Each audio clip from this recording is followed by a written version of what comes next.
우리는 가난을 단지 돈이 부족한 상태라고 생각하기 쉽습니다. 가진 것이 없고 필요한 것을 채울 수 없을 때 가난하다고 느낍니다. 그래서 더 열심히 일하고 더 아끼고 더 모으면 가난에서 벗어날 수 있을 거라고 믿습니다. 하지만 성경은 가난을 단지 없는 것이 문제가 아니라 무엇을 믿고 살아가느냐의 문제로 말합니다.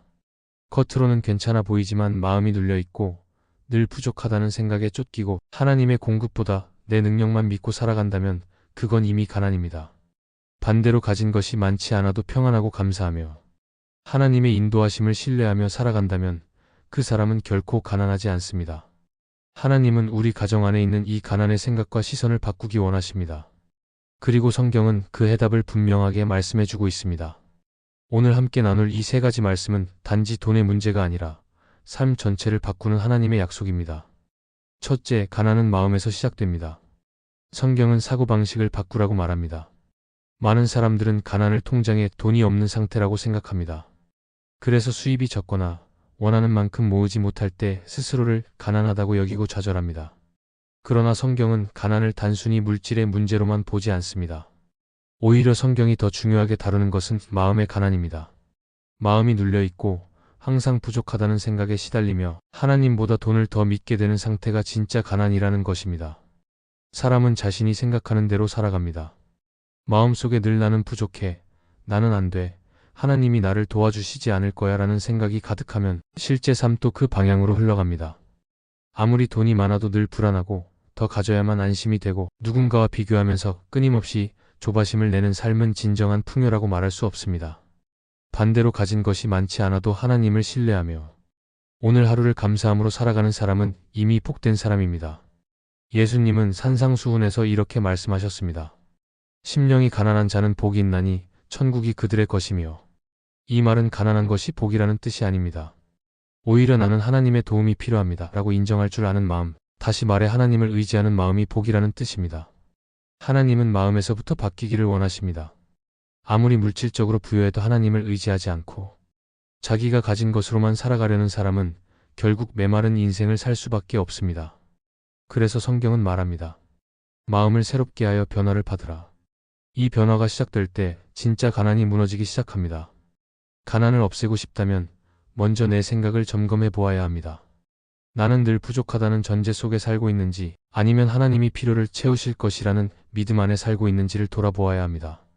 생각이 바뀌지 않으면 아무리 많은 것을 채워도 만족할 수 없습니다.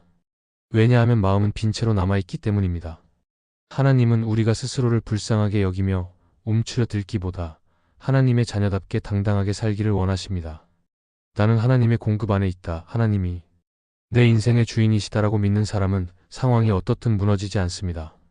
그것이 바로 마음의 가난에서 벗어난 사람입니다. 진짜 부유함은 소유가 아니라 믿음에서 시작됩니다. 그리고 그 믿음은 하나님의 말씀을 붙들 때 자라기 시작합니다. 가난은 숫자로 해결되지 않습니다. 통장의 숫자가 늘어난다고 해서 내 안에 진짜 평안이 찾아오는 건 아닙니다. 진짜 회복은 하나님 안에서 내 마음이 바뀔 때 시작됩니다. 사고방식이 바뀌어야 시선이 바뀌고 시선이 바뀌어야 삶의 방향도 달라집니다. 그래서 성령은 우리 마음을 새롭게 하시고 세상이 말하는 가난과 복의 기준이 아니라 하나님의 눈으로 나와 내 삶을 보게 하십니다. 하나님은 오늘도 우리에게 말씀하십니다. 너의 마음부터 바꾸어라. 너의 생각을 나에게 두어라. 너의 눈을 현실이 아니라 나의 약속에 고정시켜라. 이 말씀이 들릴 때 가난은 이미 무너지기 시작한 것입니다. 진짜 풍요는 이 마음에서부터 시작됩니다. 그리고 그 마음이 바뀌면 삶 전체가 달라지게 되어 있습니다. 둘째, 물질보다 먼저 그의 나라와 의를 구하라는 순서가 중요합니다. 우리는 종종 이런 생각을 합니다. 생활이 좀 안정되면 하나님도 더 잘 섬기고 여유가 생기면 주님께 더 많이 드리겠다. 하지만 성경은 그 반대의 순서를 말합니다. 물질이 먼저가 아니라 하나님의 나라와 의가 먼저입니다. 우리가 먼저 해야 할 일은 수입을 늘리는 방법을 찾는 것이 아니라 하나님을 신뢰하는 자리로 돌아가는 것입니다. 예수님은 마태복음 6장에서 이렇게 말씀하셨습니다. 너희는 무엇을 먹을까? 무엇을 마실까?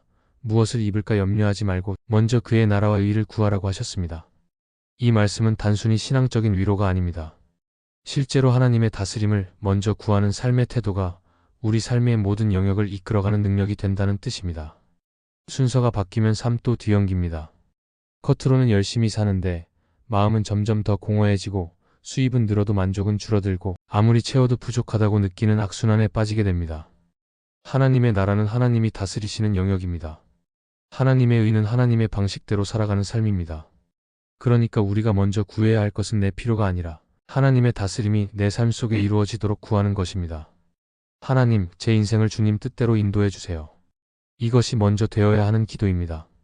그렇게 하면 나머지는 하나님께서 책임지신다고 약속하셨습니다. 그리하면 이 모든 것을 너희에게 더하시리라. 이 말씀이 빈 말씀이 아니라 실제입니다. 문제는 우리 마음에 늘 불안이 있다는 것입니다. 지금 당장 돈이 부족한데, 지금 생활비가 모자란데 어떻게 다른 걸 먼저 구할 수 있느냐는 마음이 들 수 있습니다. 그러나 믿음은 눈에 보이는 것보다 하나님의 약속을 먼저 붙드는 선택입니다. 세상은 너 자신부터 챙겨라고 말하지만 하나님은 너는 나부터 바라보라고 말씀하십니다. 이 순서가 믿음을 만들고 그 믿음이 삶을 이끌어가게 만듭니다.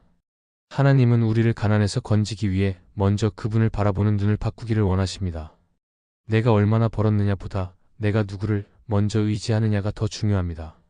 내가 하나님을 먼저 구하면 하나님은 나를 책임지십니다. 하나님은 나를 외면하지 않으십니다. 오히려 내가 하나님을 외면할 때 내 인생의 균형이 무너지고 삶의 축이 흔들리는 것입니다. 먼저라는 단어는 매우 중요합니다.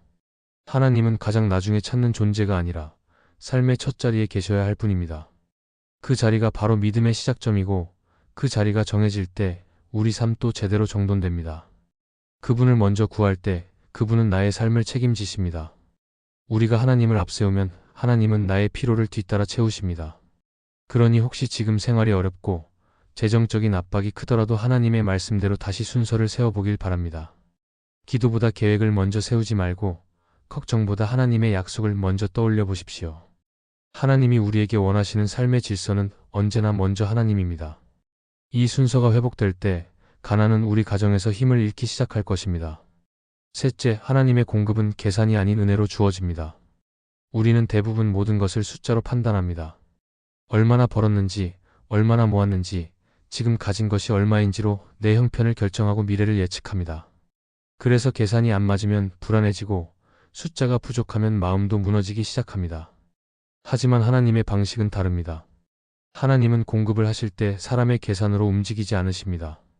하나님의 공급은 은혜로 주어집니다. 우리가 가진 조건이 아니라 하나님의 마음과 계획에 따라 채워주십니다. 성경을 보면 하나님이 사람을 먹이시고 입히시는 장면이 많이 나옵니다. 광야의 이스라엘 백성에게는 하늘에서 만나를 내려주시고 메추라기를 보내주셨습니다.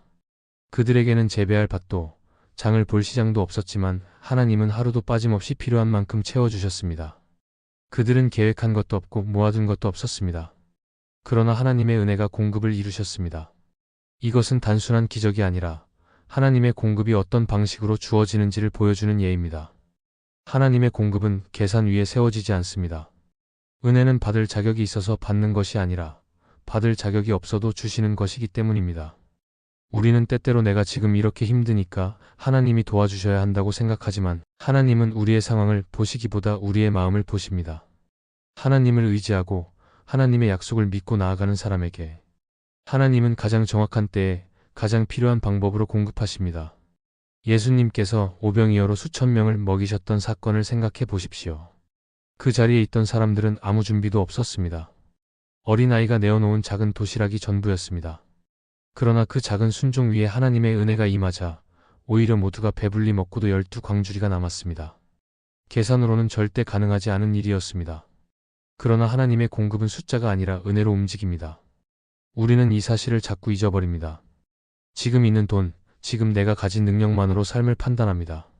그래서 더 많이 벌어야만 괜찮다고 느끼고 더 안정되어야만 평안할 수 있다고 생각합니다. 하지만 성경은 말합니다. 진짜 평안은 계산이 맞아서 오는 것이 아니라 하나님의 공급을 믿는 믿음에서 온다고 말입니다. 그 믿음을 가진 사람은 가진 것이 많지 않아도 염려하지 않고 계산이 부족해도 감사할 수 있습니다. 왜냐하면 자기 손에 있는 것이 삶을 지탱해 주는 게 아니라 하나님께서 함께 하신다는 믿음이 모든 걸 붙들어 주기 때문입니다. 하나님은 지금도 공급하시는 분입니다. 문제는 공급이 끊긴 것이 아니라 우리가 그 은혜를 기대하지 않고 살아가는 데 있습니다. 내 힘으로 해보려는 마음이 너무 크면 하나님의 은혜가 들어올 자리가 좁아집니다. 그래서 하나님은 종종 우리의 계산이 막히는 순간을 허락하십니다. 그때야 비로소 우리는 계산 대신 기도를 시작하고 계획 대신 말씀을 붙들게 됩니다. 그때 하나님의 은혜가 일하기 시작합니다. 하나님의 공급은 항상 정확합니다. 빠르지도 않고 늦지도 않습니다. 때로는 우리가 원하는 방식과는 다를 수 있지만 결과적으로는 우리에게 가장 좋은 것으로 채워주십니다. 그래서 우리는 계산보다 은혜를 먼저 믿어야 합니다. 그리고 그 믿음으로 하루를 살아내야 합니다. 지금 가정에 물질에 어려움이 있다면 계산이 아니라 은혜를 붙들기를 바랍니다. 숫자를 맞추기보다 하나님의 뜻을 먼저 구해 보십시오. 하나님은 우리의 필요를 모르시는 분이 아닙니다. 우리의 계산이 끝나는 그 자리에서 하나님의 은혜는 시작됩니다. 그리고 그 은혜는 언제나 충분하고 넘치도록 채워지는 것입니다. 그것이 우리가 가난을 이길 수 있는 이유입니다. 가난은 단지 통장 잔고의 문제가 아니라 마음의 시선과 삶의 순서에서 시작되는 것임을 우리는 자주 잊고 살아갑니다. 가진 것이 적다고 모두 가난한 것은 아니고 넉넉해 보여도 마음이 메말라 있다면 이미 가난한 삶일 수 있습니다. 하나님은 우리가 외형적인 가난만 벗어나기를 바라시는 것이 아니라 가난한 마음에서 자유하게 되기를 원하십니다. 먼저 마음을 바꾸고 순서를 바꾸고 계산이 아닌 은혜를 믿는 법을 배우면 우리의 삶은 분명 달라집니다. 하나님은 우리에게 그렇게 살아가라고 말씀하십니다. 내 안에 있는 부족함을 해결해 달라고 애쓰는 인생이 아니라 하나님의 약속을 먼저 붙들고 살아가는 인생으로 바뀌기를 원하십니다. 그럴 때 비로소 우리의 가정에 있던 가난은 흔들리기 시작할 것이고 하나님이 주시는 공급의 은혜가 삶 속에 채워질 것입니다. 하나님은 오늘도 우리 가정의 필요를 아시고 그 필요 위에 일하십니다. 그러니 더 이상 부족함에 눌려 살지 마십시오. 하나님은 우리를 가난에 머물게 하시려는 분이 아니라 믿음으로 일어서게 하시는 분입니다. 이 은혜의 자리로 다시 마음을 돌이켜 세우기를 바랍니다. 이 영상이 은혜가 되셨다면 좋아요와 구독으로 함께 해주세요. 여러분의 한 번의 클릭이 더 많은 사람들에게 하나님의 말씀을 전하는 통로가 됩니다. 구독과 알림 설정을 통해 매일의 말씀과 기도에 함께 하실 수 있습니다. 감사합니다.